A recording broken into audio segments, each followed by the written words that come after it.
特別攻撃隊隊員、大石清伍長、妹への手紙、万世特攻基地、鹿児島県南さつま市。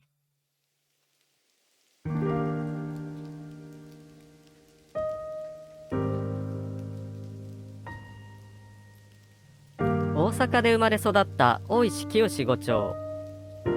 唯一の肉親は妹の静江ちゃん。尋常小学校に通う11歳でした。大石伍長の両親はすでに他界していました。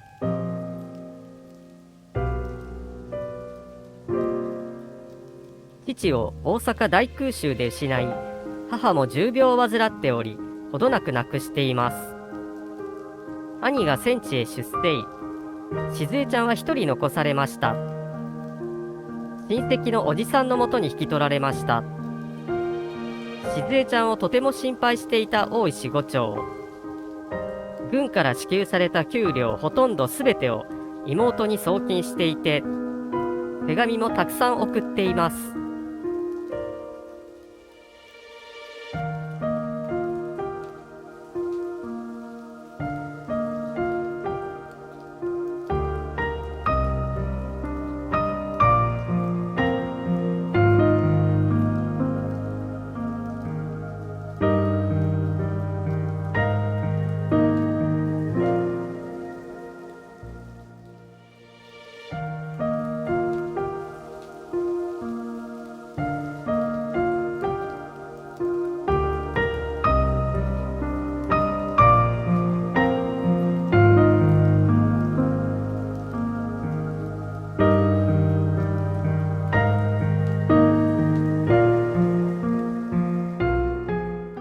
鹿児島では知覧特攻基地が有名だが、他にも特攻用の飛行場が存在した。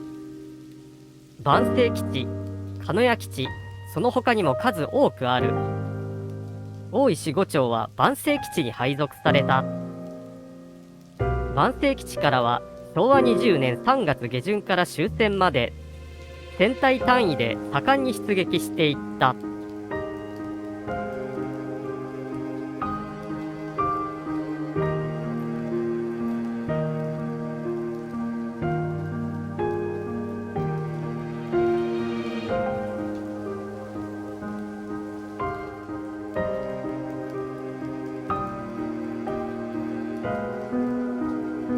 昭和20年5月下旬、大石伍長は万世に到着。自らの衣装を整備担当の兵へ預け、沖縄方面へ飛び立った。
この大石伍長の遺書、預かった大野沢氏は自らの手紙を添えて静江ちゃんへ届けている。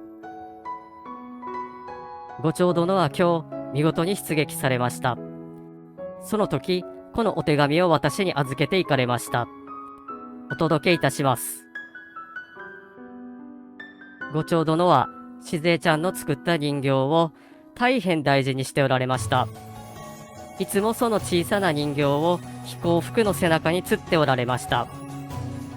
他の飛行兵の人は、みんな腰や落下傘の爆体の胸にぶら下げているのですが、五長殿は突入するときに人形が怖がるとかわいそうと言って、おんぶでもするように背中に吊っておられました。飛行機に乗るために走っていかれるときなど、その人形がゆらゆらとすがりつくように揺れて、後ろからでも一目で、あれが五長殿とすぐにわかりました。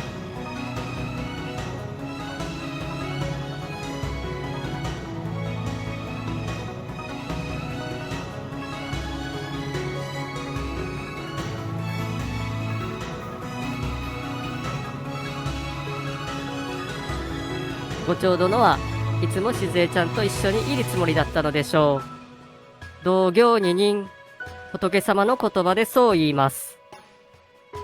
苦しい時も寂しい時も一りぼっちではない。いつも仏様が励ましてくださる。五長殿の仏様はきっとしずえちゃんだったのでしょう。けれど今日からは五長殿がしずえちゃんの仏様になっていつも見ていてくださることと思います。